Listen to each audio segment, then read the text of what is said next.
going on? Coach Lucas back here from Vigor Ground Fitness and Performance, and I wanted to drop another, I would say, educational video. Anytime you see whiteboards, you know I've been, drawing it up and dropping this on there. But what I wanted to talk to you about today is cardio, and a little bit wider sense, but how to improve your cardio. Honestly, what it really is, because it's so bundled up. I've done previous videos talking about different methods, but today we're going to dive into a little bit more of where it fits in, why improving your aerobic cardio is very important, and anaerobic cardio, and how to do it, where it comes into play. Even if you're, like I said, somebody might be like, I'm somewhat of a former athlete, meathead, like want to keep muscle. Somebody might go like, man, who cares about cardio? I just want to build muscle. I just want to be fast or whatever else. And you'll see how it plays a role in all of this and why it's so important. So important, not kind of important, but so important. And while you probably, right now can't see this, you guys will be able to zoom in on the whole board. We'll have a close-up of everything, so don't worry about it.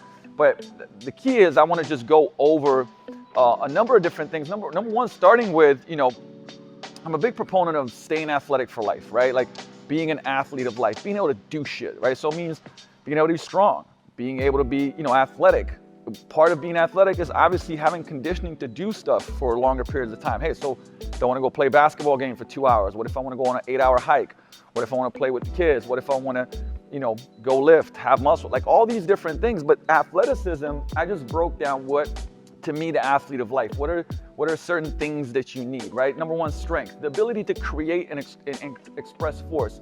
Speed is the ability to minimize the cycle of gait, like how to express that force fast, right? That's why sometimes, hey, like really strong people, aka powerlifters, may not be fast sprinters, right? They got a lot of strength, but they can't express it fast. And mental resilience, yes, that's a big part of it. We're actually going to dive into another, I would say, educational kind of video about that. Not today, but that's the ability to push yourself out of your comfort zone, continuously drive. I think that's a big part of not only, improving your athleticism, but also to improve things in life. From there, we go to two things that we're going to talk about today, and that's why you can see I circled them in red. And that's one is aerobic capacity, which is the maximum amount of physiological work that an individual can do that is measured by oxygen consumption, right? So when we're in that zone where we're using oxygen up, do it for long periods of time. And that, like I said, we're going to touch on that, right? That's what we're going to touch on. Then we have anaerobic capacity, which is the maximum work performed during maximum intensity, short-term physical effort, shorter-term physical effort, right? Because like I said, we've talked about different energy systems before, but those are the two that we're really going to focus on today. But I'm still want to kind of finish on what I believe athleticism also is. One that I didn't put in there, but it's important, is power.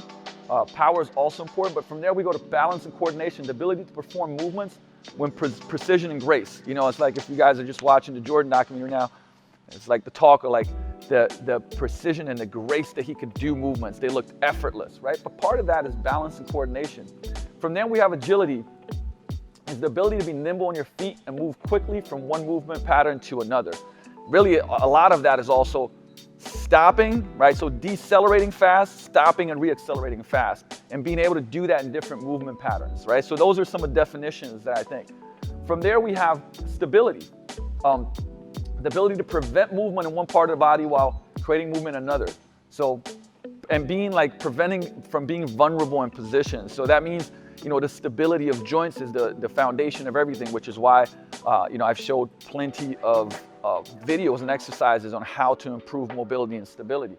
And that last one comes into play is mobility, flexibility and motion, right? The range of motion through muscles and joints, and us being able to control those, right? So all of those are part of athleticism, very, very important. And like we'll dive deeper, and we've dove into some of those, but today specifically, we're going into like why is cardio important. And the Latin word cardia means heart, and that's where it comes from. But why is it important? Well, let's look at just some things that like studies show.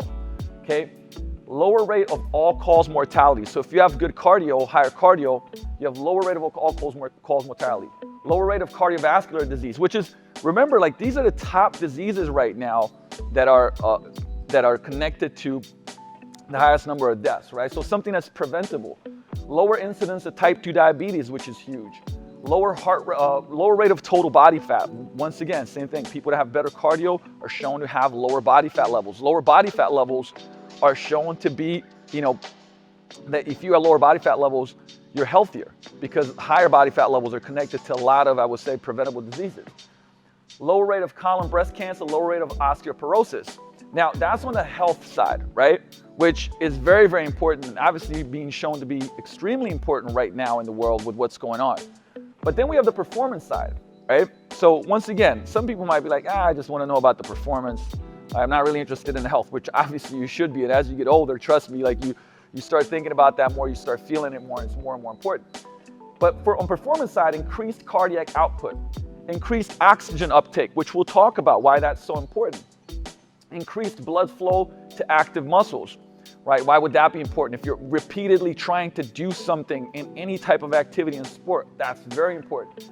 Decreased submaximal respiratory rate, meaning that means that your lower heart rate, like that you can breathe better at higher intensities, meaning you can have more oxygen at high intensity. Increased blood volume, improved thermal regulation, increased mitochondrial size and density. So it does help, like I said, it does help with, even with building muscle and recovery from that. Increased oxidative enzyme concentration, increased capillarization in muscles, right? So these, and those are all very, they both kind of cross-reference between health and performance. But simply, because those are like a little bit more geekier terms, but simply it's like, look, it reduces inflammation. So if you have better cardio, you usually have lower inflammation. And that's why some of forms of cardio, which we'll talk about, are great for reducing inflammation, and they're great for recovery. You live longer. I had a podcast with Joe. I've had a number of podcasts with Joe that were great and super insightful on this. And as you guys know, like, he's a really close friend of mine, one of, I would say, probably top conditioning expert on the planet. And we were going over how the average the person that has a specific amount of cardio lives 10% longer, which ends up being 7+ years, right? So how would you like to live 7+ years longer? I'm down for that. Absolutely. Give me that, right? Burning body fat, like we'll talk a little bit about that as far as like your body is better able to burn body fat when you have a good aerobic system. Reduced risk of disease, we talked about that here in the health and in the performance kind of area. Improving memory, because of the circulation to the brain and oxygen that goes to the brain. Once again, these are all proven statistically, and improving memory is great, especially when you go older, right? There's all these different things that you certainly want to upkeep or even improve. You recover faster. That's such a big one, and what we'll touch on today as far as like, what are some modalities and whatnot. But recovering faster and being able to use that training, because if you're an athlete and if you want to get better results, there's nothing more important than recovering faster, right? One of the things that steroids end up doing is helping you recover faster. You can train more. The more you can train, the more you can progress. Once again, I'm not saying take steroids. I'm saying that's why that happens, and that's why we want to make sure that we do things in our training that help us recover faster. And at the end, it's like, hey, do stuff. You're able to do stuff for longer and be able to, to be harder to kill. Now, that's one of my training goals is like, hey, be able to be harder to kill. So from there, like, you might be going like, well, listen, I don't really, that's why I wanted to bring this up, because you might be like, well, I don't really give a shit about that because I just want to be strong, right? And as long as I'm strength training or I'm strength training faster, that's all that I need. Not true. So first of all, let's look at strength training, which I believe that is extremely important, not to only build athleticism, but also for health. So let's not get this twisted, okay? But I just wanted to bring out the other side of that, because with strength training, remember, there's no, like if I'm lifting weights, the oxygen's not coming to the muscles, right? In general, there's no oxygen to the heart. And then the heart has to work harder to get oxygen filled blood to the muscles, right? So imagine if you're under strain, we're going to take an example of a squat. Like you're not really breathing much, constantly under tension. That's what's happening. There's not a lot of oxygen coming to the muscles. And then all of a sudden, like this, when you're done, it does increase heart rate, but it does not get more oxygen to those muscles. So blood pressure goes up and stress of the heart goes up. And what that does is we create concentric hypertrophy. Right now, concentric hypertrophy means that the heart, and listen, guys, if there's anything great that came from this, is this drawing of the heart that I did, right? Give me a big thumbs up. Appreciate it. All right. But imagine that like now the heart wall grows in and becomes thicker, right? That's what concentric hypertrophy means. Inward, thicker wall. Now, if that's the only thing that's happening, that's actually not that healthy because without good cardio, we have a stiffer and less pliable heart. And just strength training, zero cardio, not focusing on that, is not healthy, right? And once again, you can look into. I think Kenneth J was one of the people that was studying this a lot, and I know Kenneth well. We brought him out here to Seattle many years ago for Viking Warrior Conditioning. We were talking about this stuff. So it's important to strength train, yes, but it has to go along with cardio. And I put cardio here in parentheses on the other side, because with cardio, you get consistent and regular supply of oxygen to the working muscles. The heart grows in thickness and in internal diameter. So now imagine that it grows in diameter and it remains stretchy and pliable, right? So this form of training allows the heart to grow in thickness and internal diameter and remain stretchy and pliable. So now it can pump more blood. So now we got increased capacity to hold and pump blood throughout the body, and we get eccentric hypertrophy, right? So we need both, right? And this one is certainly, I would say, extremely important to build what we were going over here, right? So with that said, I said strength training plus cardio equals heart. That's how I feel about it, right? But that's what's really important. So, we move to, all right, let's look at the details of how do we improve cardio. Well, we want to increase the amount of blood pumped by the heart in contraction, right? So every time the heart contracts, we want it to pump as much blood, and that's what we want to train. We also want to increase the efficiency of the heart to deliver oxygen to working muscles and remove carbon dioxide. And number 3 is improving aerobic and anaerobic energy, right? So first of all, how do we do that? And you guys might have heard some of these, kind of modalities, right? You've heard the terms like VO2 max. So that would be one of the ways is like, hey, VO2 max. And so what is VO2 max? You've probably heard of the person that was measured with the highest VO2 max was, it's gonna come to me, don't worry about it. But the point of it is like that what that is, the more oxygen you supply to working muscles with each contraction of the heart, the longer you can go, the faster you can go, the harder you can go, right? And now VO2 max can be measured, for instance, if somebody's cycling and they have a super high VO2 max, but then they go to running, it doesn't mean that they're gonna be the best runner, right? Because it's a different, like I said, it's a different movement pattern, it's a different, put it this way, you're working different muscles, so that's why it was Lance Armstrong. See, I knew it would come to me, damn it. Lance Armstrong was the person measured with the highest VO2 max. But when he did the marathon, he came in like 900th or something like that, right? So even though he had the highest VO2 max, it doesn't mean it's gonna carry over completely to a different sport. But my point being is, if we get geeky, the maximum amount of oxygen you can, you're capable of see, this is when I'm reading my own writing and I'm like, damn it. Turn up during intense exercise, and it gets measured by milliliters per kilogram per minute. And you'll see, the thing is, and so this is what you can measure obviously when you go to labs and stuff like that. I did it many years ago. I haven't done it since for a while now, but if like untrained person's about 25 to 40 milliliters per kilogram per minute.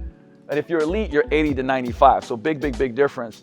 Now, like I said, you may not never have to go get that done. If you can, it's great, but don't worry about it. But I did want to throw that in there just to give you guys a little bit of an insight and I guess a baseline to look for, to shoot for if you are going to do it. The second way to do it is movement economy. So that's technical proficiency. So let's take something like, I don't know, especially because I've been boxing a lot the last couple years, right?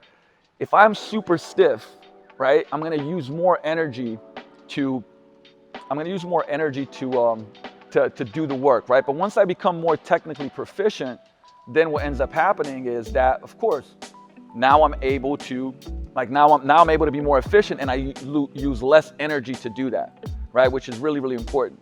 So technical proficiency, and then the fuel source to use, whether it's fat or glucose, right? That also determines the movement economy. The last one is anaerobic threshold. So that's the maximal intensity at which lactate levels will remain elevated but stable up to an hour. So this is the point, so that's that lactate threshold. And you probably know, like almost every athlete knows where it's hit. Like where you hit that point where, oh, I can only do this for a while, like maybe a minute, right? Because remember, you can be in that anaerobic glycolytic kind of area for about 90 seconds. But most people know it, but you can improve that, right? So you can improve that. And how to maximize this? Well, this is where most people kind of get it twisted, okay?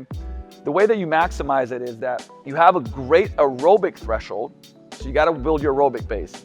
And then number two is you got to be strong enough, right? You got to be strong enough. So strength plus aerobic training allows you to build your anaerobic threshold. And this is one of the big mistakes that happen when it comes to training that we're seeing today, which is like the rise of the high intensity circuits. Everything's high intensity circuits all the time, right? And that can be a problem because and I'll show you guys why, right? Because everything is like, hey, I have to work out hard and I have to crush myself and my heart rate has to be high for long periods of time, or the workout's not working. And that's not true, right? So the base level actually of athleticism even is building strength and building a great aerobic base. Building strength and building a great aerobic base, right? And matter of fact, doing crazy high intensity conditioning doesn't even make a lot of sense. Especially not a lot of it if you're a beginner, if you're just starting off,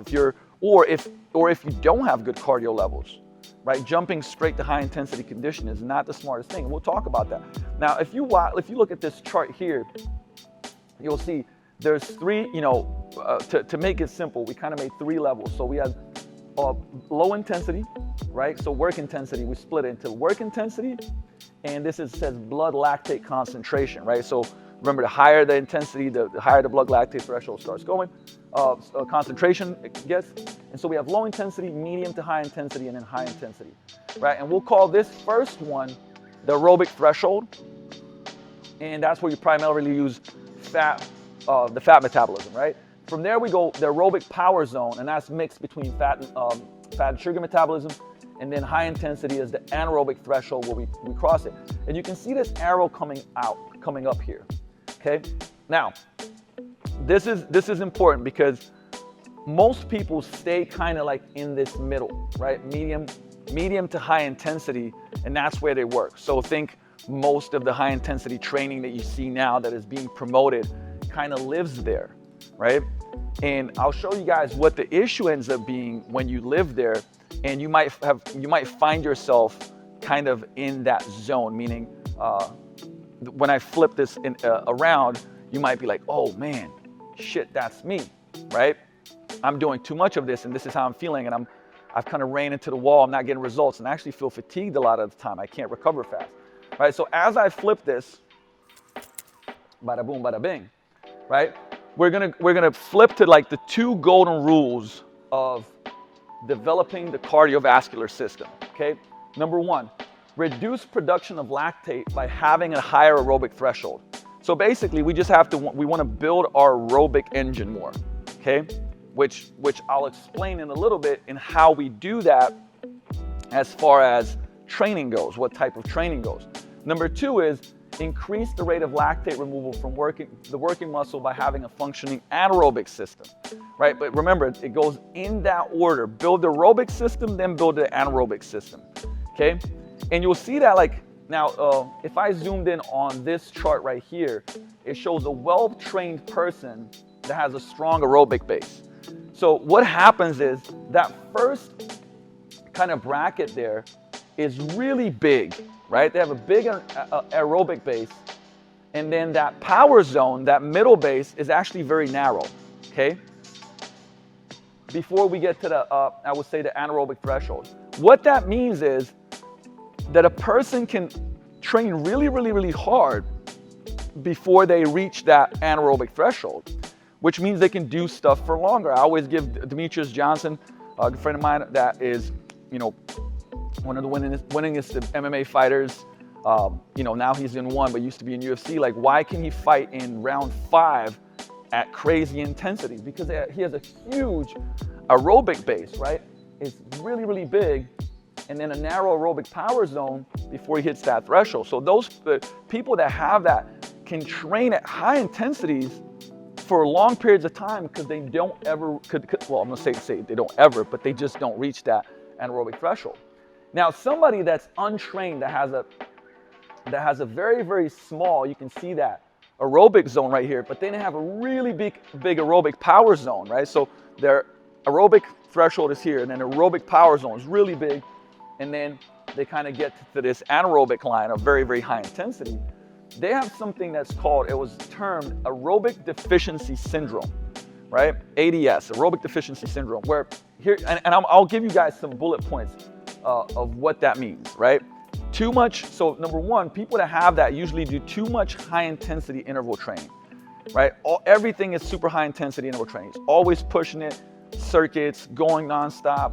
Okay, I mean, what we know today as of high intensity interval training, what a lot of, I would say, programs promote, right? Like where you work super hard for 30 to 40 minutes and burn a ton of calories and everything's high intensity, right? So, but what it does is it leads to quickened fatigue, loss of aerobic speed, and overtraining. Chronic fatigue. Now, I got a great example, but I had a client that was doing a lot, like 5 to 6 days a week of very, very high intensity cycling and circuits, very high intensity. We were talking about 40, as far as like where her heart rates were, as well as I would say the duration. So long duration, high intensities on a heart rate, and very, very frequently dealing with this. So tough time sleeping, tough time recovering, also like body transformation goals, stuck, chronic fatigue, like sleeping for, when there was sleep, waking up being tired still, right? True aerobic deficiency syndrome here. So elevated heart rates all the time, meaning like your resting heart rate is not low, it's pretty high. Higher levels of stress, chronic inflammation, that's another one that you're gonna see. You know, that could look like joints being banged up, constantly feeling like a little bit beat up, like nagging aches and pains. And you can't sustain, I would say, a base level of activity. So it's really difficult. So another example would be where, this is a different client that, you know, and during this quarantine was like, hey, I was going out for a run and I started running. And like, as soon as I bumped up the intensity just a little bit, the heart rate would shoot up to like 170 to 180, right? So couldn't sustain base level of activity without heart rate shooting up. So I had to slow down and start walking. And also slower recovery, right? That's a big thing. You do something and it's harder for you to recover, whether it's strength training, high intensity stuff. It just feels like you can't recover fast.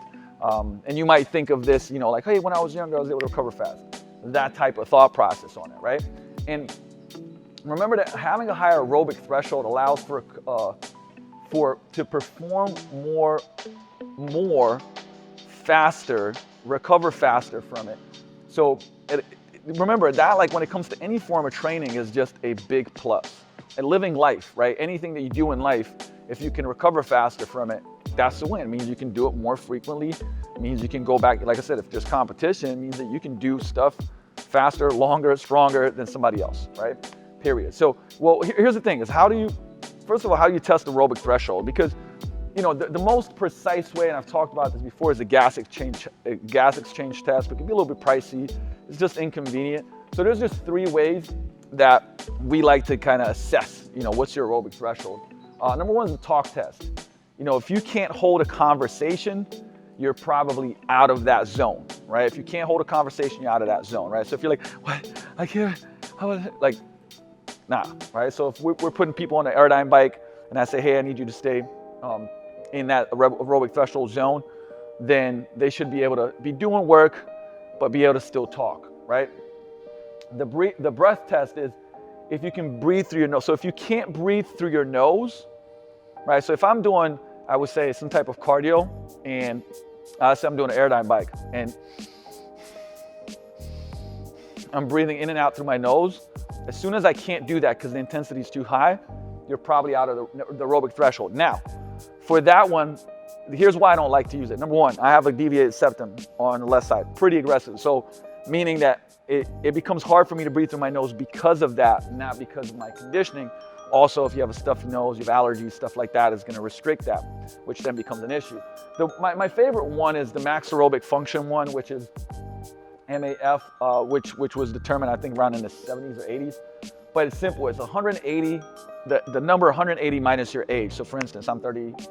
I'm like, man, what am I? 38. Okay, so 180 minus 38 would be 142. Now that's very, very, a very, I would say, estimated thing, but it's a good start, right? So, and here's a good kind of like little note to this. If you're recovering from an injury or get sick more than 2 to 3 times a year, you do -5 on that, right? So like, for instance, let's take mine, right? 142 minus 5 would be 137.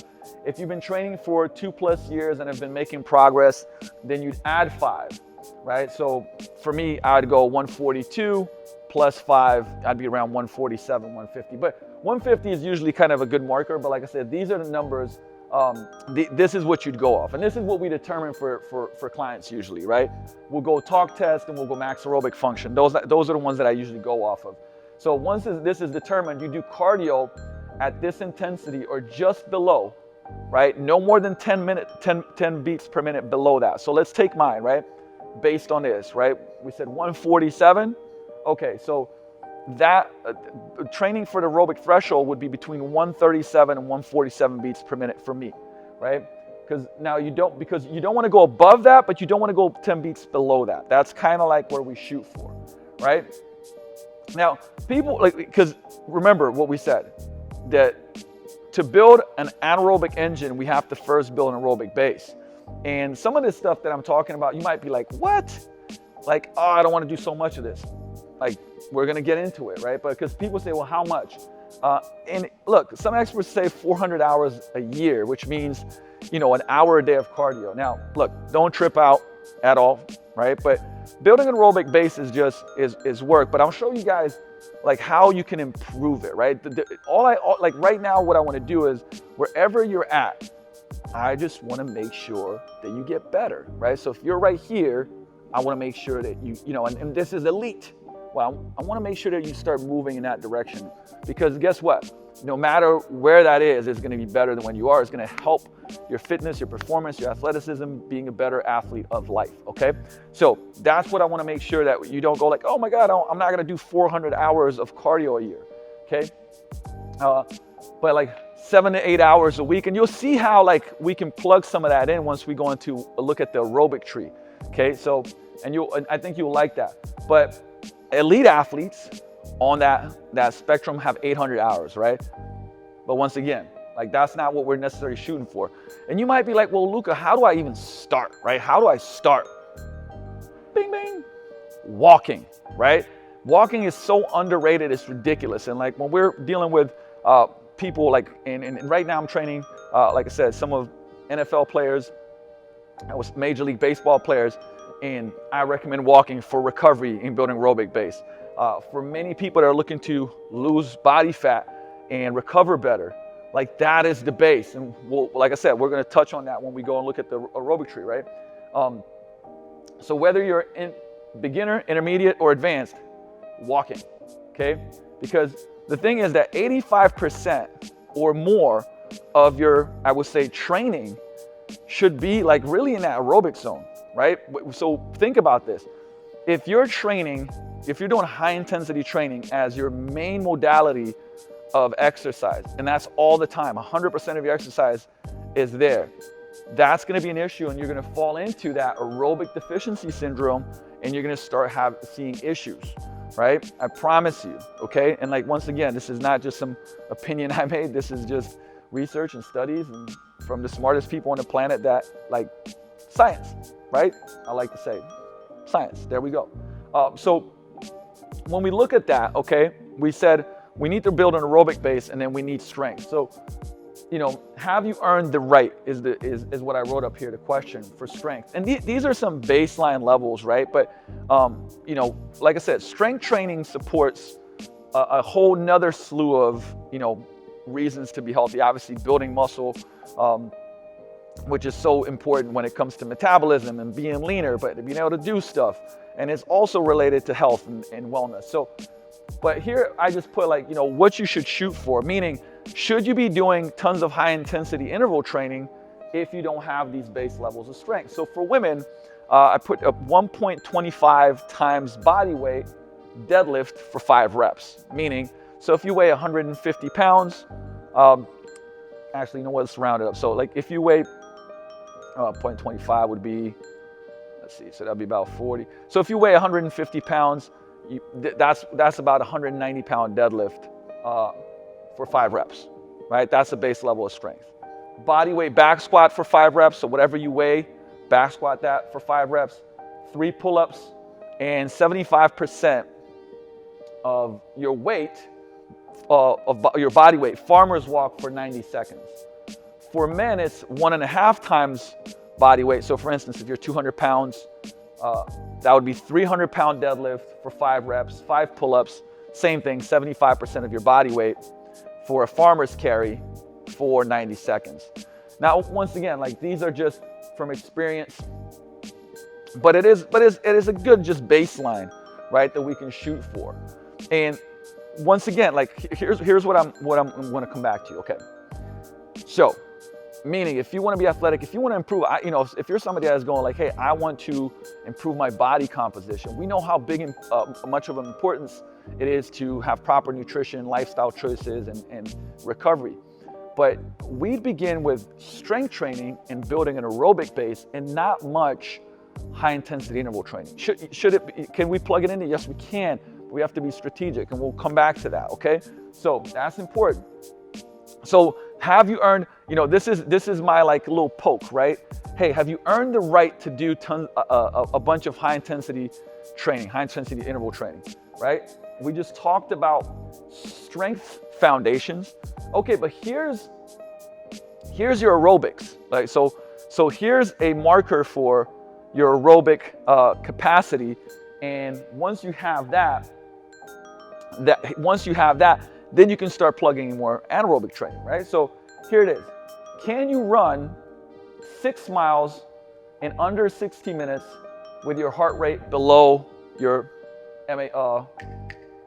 max aerobic function, right? Your MAF, right? So at all times, okay? That means, can you go for a run and in an hour run 6 miles, where for me, keeping the heart rate below 150 or thereabouts, 150. And I promise you, the vast majority of people cannot do that, okay? Which means that you really got to work on your aerobic function, right? On your aerobic capacity, all these things that we've just talked about. Now, do you now see why most people are doing too much HIIT, high intensity interval training, right? And honestly, and not enough strength and aerobic. And like I said, the thing that we see is that most people, that's their main modality, right? What we're seeing is just a lot of high intensity interval training, and not enough strength training a lot of times, and or it's just strength training and a combo of strength training and high intensity interval training, right? Where we need a lot more work on the aerobic base, and for most people, more work on strength. And that would improve, like I said, on the other side where we talked about athleticism, right? Only then, so I'm kind of like want to pause here and do a moment of silence. Okay, because that's how important it is. I'm going to take a sip of water because when I talk for too long, the mouth gets dry. You know this. But this is why this is so important. And, me even as an athlete, I kind of understood, like when I was younger, we would do a lot of like, not just, once again, hey, let me reel this back here real quick because it's important, okay? Can you run 6 miles? Now look, if you have banged up knees, low back, I'm not a fan of doing running, right? We can do Aerodyne bikes, we can do, Jacob's ladders, we can do other stuff. And that's where the individualization comes in. But this is just kind of a good marker, right? And we can plug in other tests with that. But fast forward, right? The point of it is, like, even when I was an athlete, like I had Eastern European strength coaches, and we do a lot of this base aerobic training. And when I didn't understand the science and everything yet, you'd be like, oh, we're training slow, we're just gonna be slow, which is not true, right? We're actually building our aerobic base so that we can then be faster for longer periods of time, especially in a sport like basketball, where that's really important. And then so then the anaerobic threshold, right? Which I've talked to, which I talked about in a previous video, what it is, and we're gonna zap forward to that as well. But here's the kicker, okay? This is the definition of that a little bit. Like the lowest intensity of exercise before the production of lactate exceeds the body's ability to utilize the lactose as fuel and aerobic metabolism, right? So once you go over that that threshold, the lactate begins to rise enough, and it exceeds the ability of the body to get rid of it, right? And that's how we slow down. And every athlete knows that point because it's they can only sustain that pace for a little while. I could give you an example of my brother's, used to be a former pro soccer player. He can run like at really high intensities. For his aerobic base was very, very, very good, right? And I would reach the anaerobic threshold faster than he would, right? Because he had a better, and I had a really good aerobic base, but his was way better, right? As a soccer player, and I would hit that temp, like that point where I'm like, oh, okay, I only got about a couple minutes of this, and that's that, right? Then I'm gonna have to slow down because I just can't maintain it because, like I said, I couldn't get rid of the lactate as fast as it was being produced. But that's what that means. And remember, how do we improve aerobic and anaerobic capacity? Well, number one, we reduce the production of lactate by having a high aerobic threshold, right? That's step number one, right? That's what we focus on. The higher our aerobic threshold is, we reduce the production of the lactate. But then number two is increase the rate of lactate removal from the working muscles by having as robust of an anaerobic system as possible. So a great analogy, so I mean, one is like we have this little pyramid here, right? That the anaerobic system is built on the foundation of the aerobic system. But once again, my, I would say, incredible art skills. I do like to draw, by the way, but this is the old school vacuum. So imagine that aerobic system is the vacuum bag, right? The more you build that, it's a bigger bag that can suck in more of the lactate, right? But the anaerobic system is the power of which it can suck it up, right? And in. So that's how you got to look at it, right? But you need both, right? You need both. But the foundation is, like if you have a very, very small bag on a vacuum, it doesn't matter how powerfully like it's going to suck that lactate up, right? It's a small bag, right? So we need the big bag first, and then we need to work on the power of that suction, right? And it's like, think of it this way, and this is the problem of, I would say, a majority of programs or in fitness. It's when you're trying to train your anaerobic system, but your aerobic system sucks. It's like putting a V8 engine into a smart car, right? It's going to blow it up, and it just can't handle it, right? It's not built that way. Okay. So in a second, I'm going to take the next whiteboard, and we're going to go a little bit deeper into it, and we're going to look at the aerobic tree and how to build this up, because now we've kind of gotten around to understanding some of this. So be right back with the next whiteboard. We're back with a new whiteboard. A lot of drawing was going on here, right? But I wanted to go and like be more, be practical as far as like, well, what should we be doing? And that's what the next two kind of sides of this whiteboard are going to demonstrate. And first of all is this picture of the aerobic tree, right? Kind of like, how do we build this out? So we go, aerobic base is like, okay, what's the foundational level? And we said on earlier, how should we, start? Where do you even start? Walk.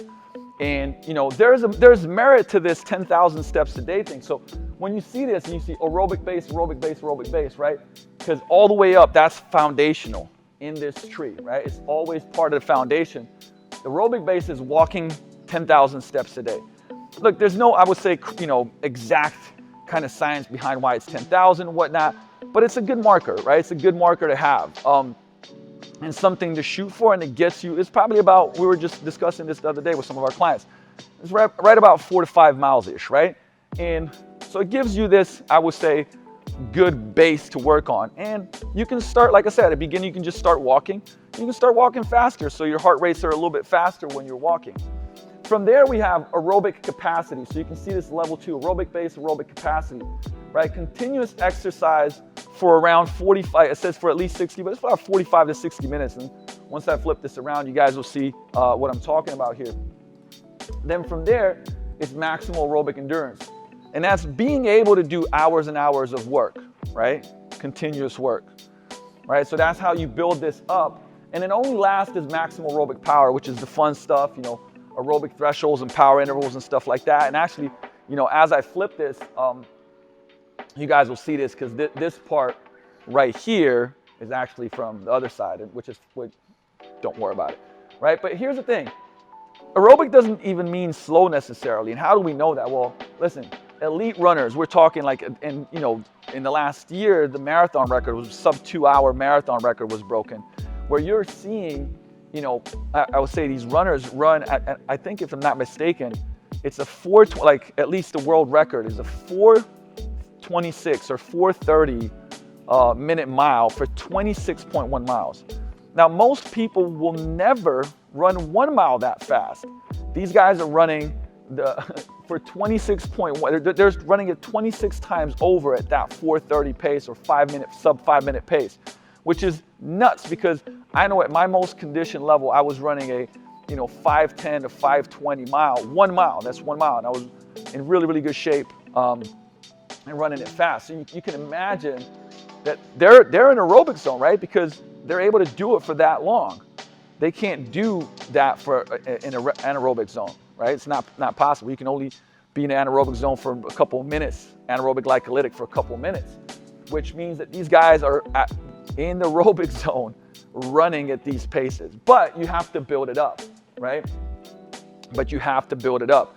But that's a good, so what we're gonna focus on is, in the next, you know, when we flip this around, I wanna give you some practical ways of how to calculate where you're at and like how to plug it in, even though this is kind of individual, but that's what we're gonna end up looking at.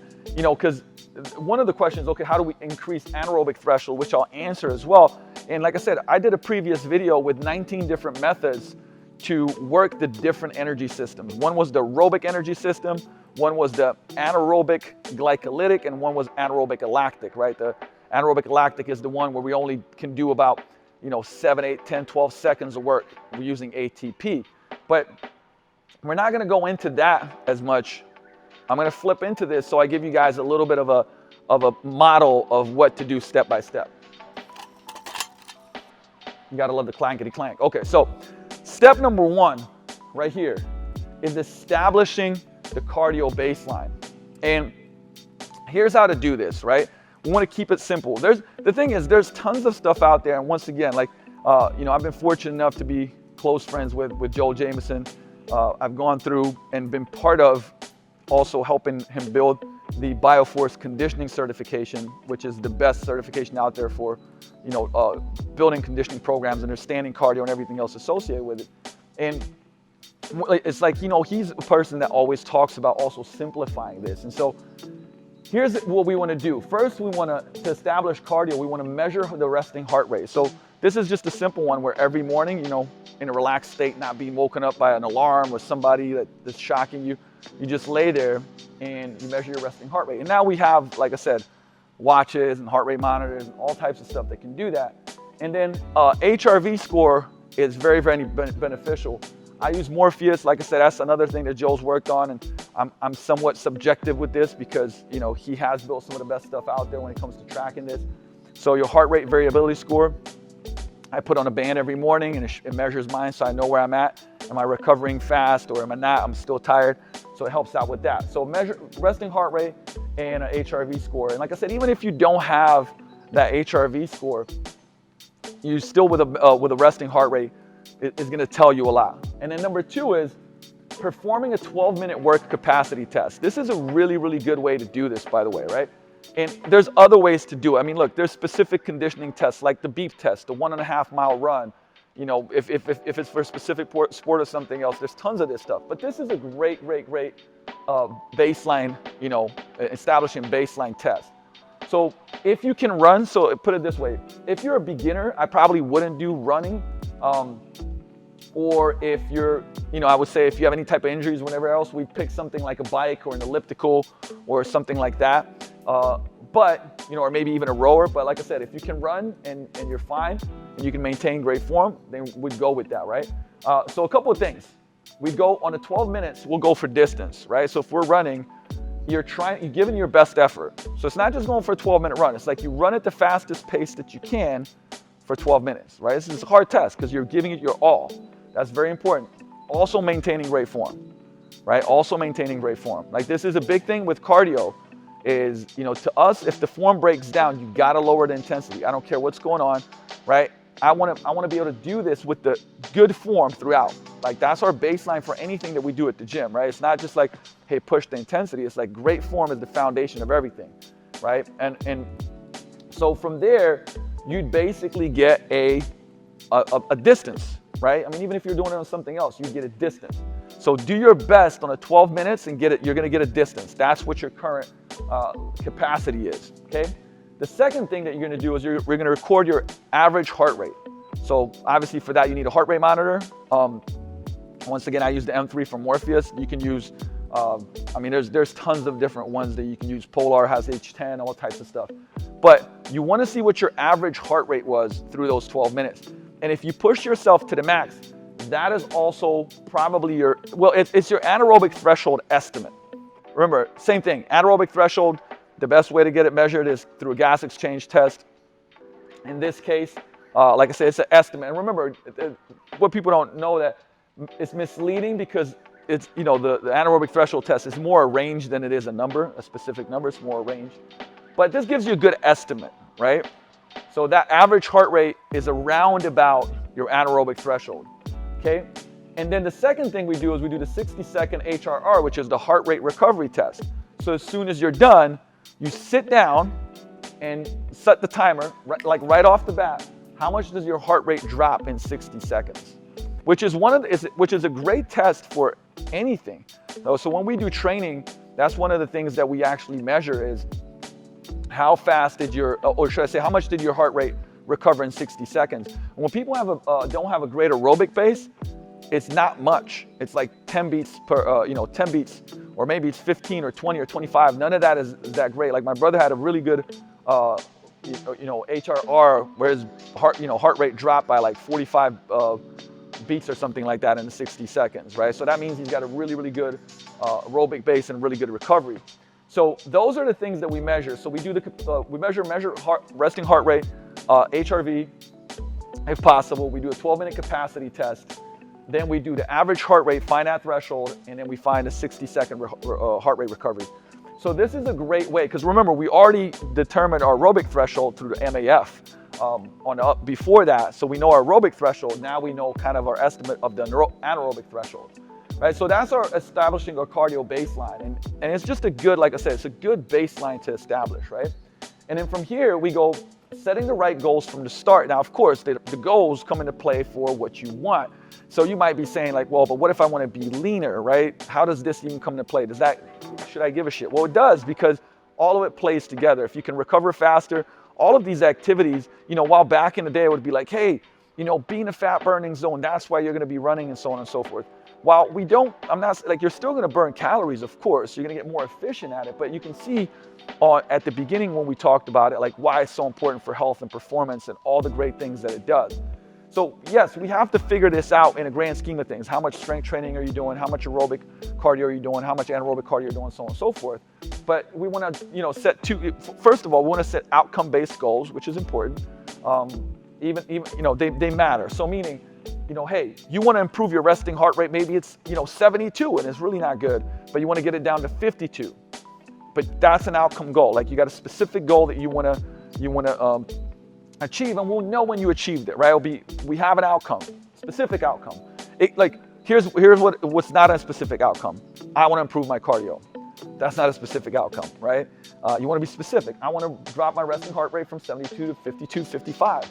Another one is like, hey, I ran 2.2 miles. I want to run 2.2 miles in the 12 minutes instead of 1.1, right? I just ran 1.1. Man, my cardio's crap. I want to get it up to 2.2, for instance, right? That's a specific goal. And then we have process goals, right? Process-driven goals are, okay, what do we have to do to achieve that? Okay, what do we have to do to achieve that? So it might be, hey, getting in a certain number of training. Hey, I want to get 3 strength training sessions in a week, but then I want to get 2 aerobic sessions in a week, and then 1 maybe anaerobic session in a week, right? Because that's part of your goals that you determine either by yourself or with a coach, preferably that can help you with this, right?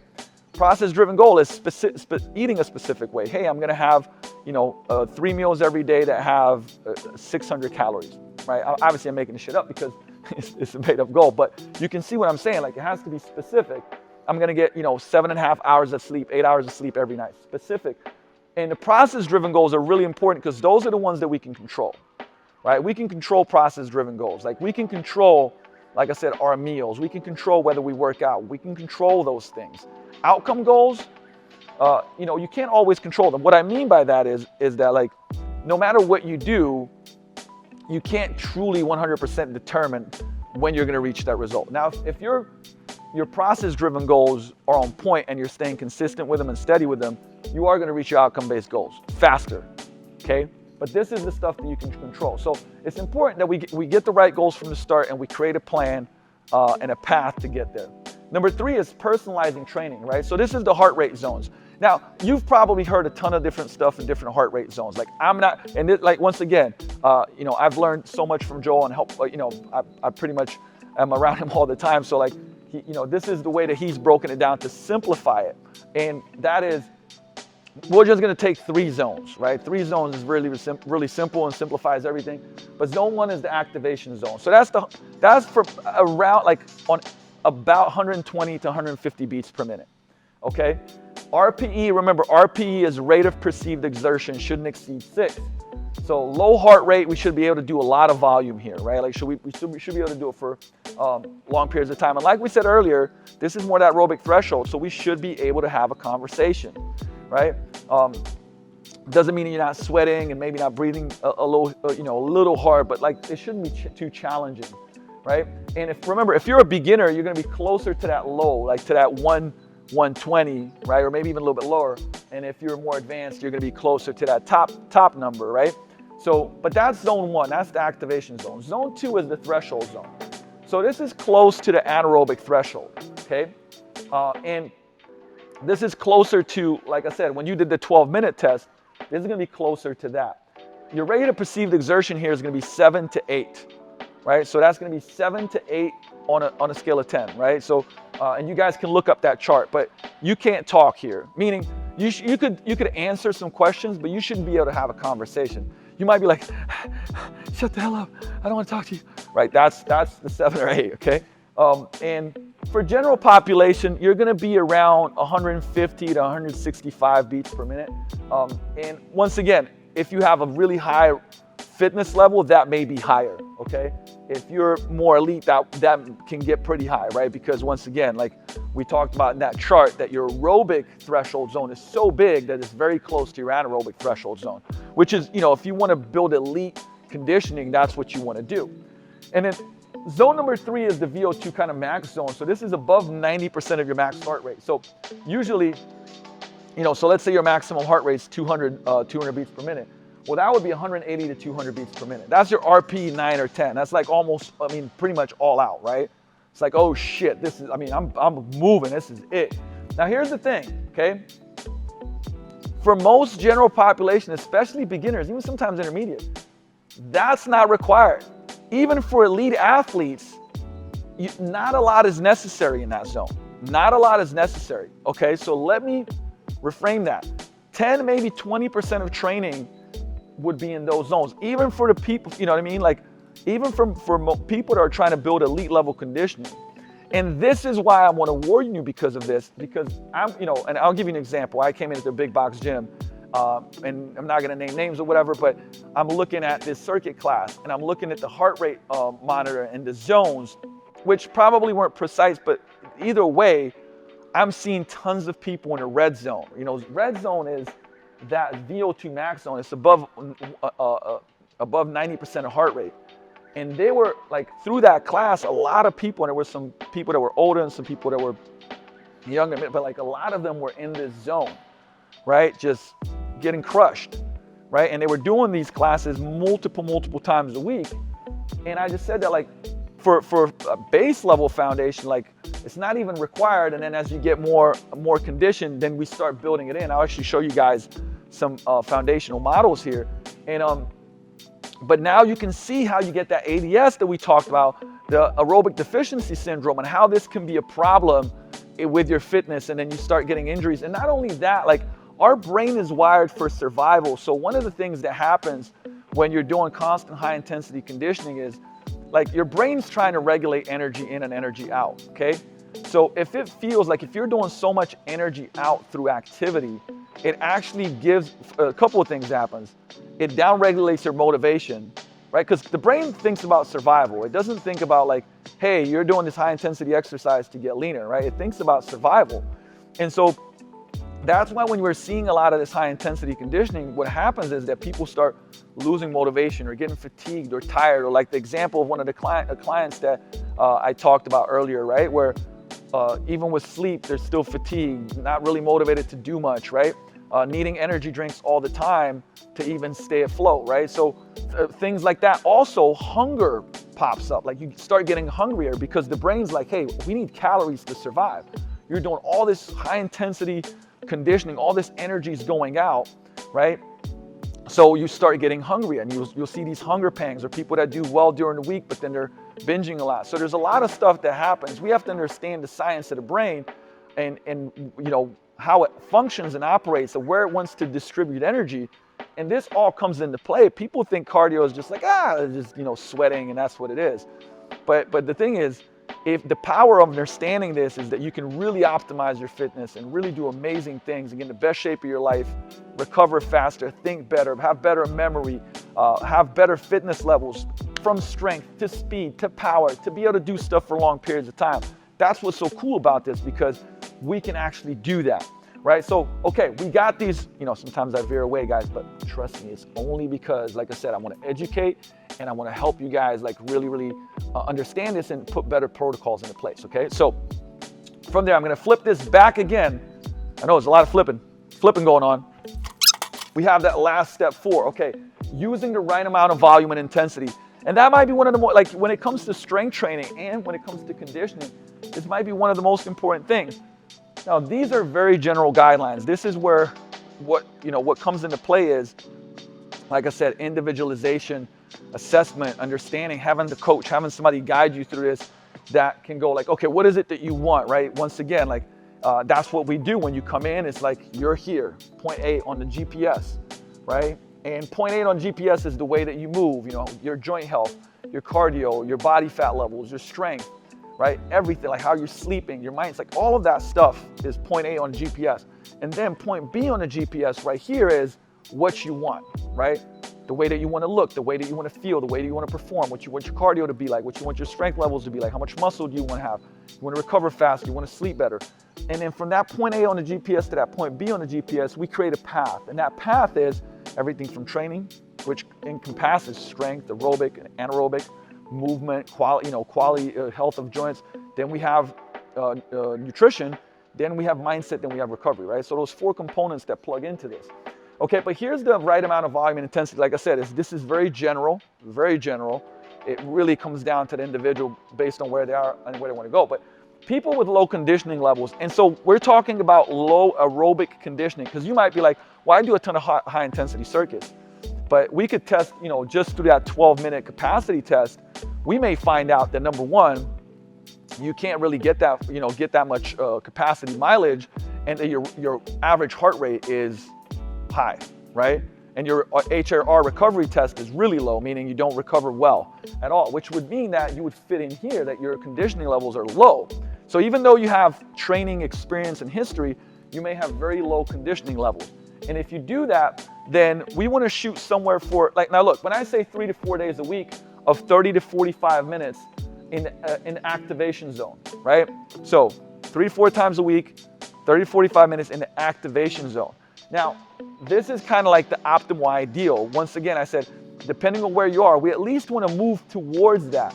And only up to one time, 20 to 30 minutes of threshold training, which is zone 2, right? And maybe none. maybe none, okay? Up to once, at most one, okay? So that means if this is low and you're like going 6 days a week of, crazy high intensity conditioning, you might want to flip that around. And to tell you this story, the client that I was talking about started doing a lot more of activation zone 1 stuff, and within weeks, feeling better. Man, my energy's up. I'm feeling much better. I'm sleeping much better. Okay? Trust me on this one, all right? So then we have people with moderate levels of fitness. That's where you'd go maybe 3 to 4, up to 3 to 4 times a week, 45 to 60 minutes of activation, so zone 1. Up to 2 times a week of 30 to 40 minutes of zone 2, threshold training, and no more than one day, 15 to 20 minutes in that high VO2 max zone 3, right? Up to no more, meaning maybe zero, depending on goals, depending on what's going on. And in high conditioning levels, it's 2 to 3 times a week of 60 minutes in zone 1 and activation zone, once to twice, 30 to 45 minutes in zone 2 in the threshold zone, and no more than 20 to 30 minutes in the VO2 max zone. Once again, arbitrary, but maybe it does give you a picture because it really just depends on the individual, right? But my point being is, right, so hopefully this gave you a bunch of insight on, first of all, cardio, why we need it, why do we need aerobic cardio, and for health, for recovery, for all of these, health and performance, I would say, metrics, and how it can help you get stronger, build more muscle, and everything else as well. And first of all, like how you can start doing it, right? We looked at the aerobic tree. So essentially, look, walking is a baseline. Then zone 1, maybe zone 2, a little bit, like a lot of zone 1, maybe a little bit of zone 2 depending where you're at, and very little zone 3 for most people, right? And you can build a very robust conditioning engine. And like I said, we just, more of something doesn't necessarily mean better. Better means better. And we have to understand the science of the body and how it works to be able to put these components together to be the fittest. And like I said, if you're doing a lot and your fitness level isn't great, number one, is fatigue masks fitness. But we also understood that we might have ADS, and so we need to have a different approach.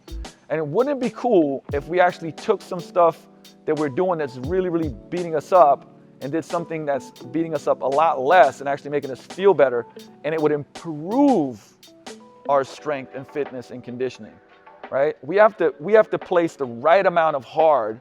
So I'm all about hard and intense and effort, but it has to be placed at the right amounts in the right times, and that's part of the magic.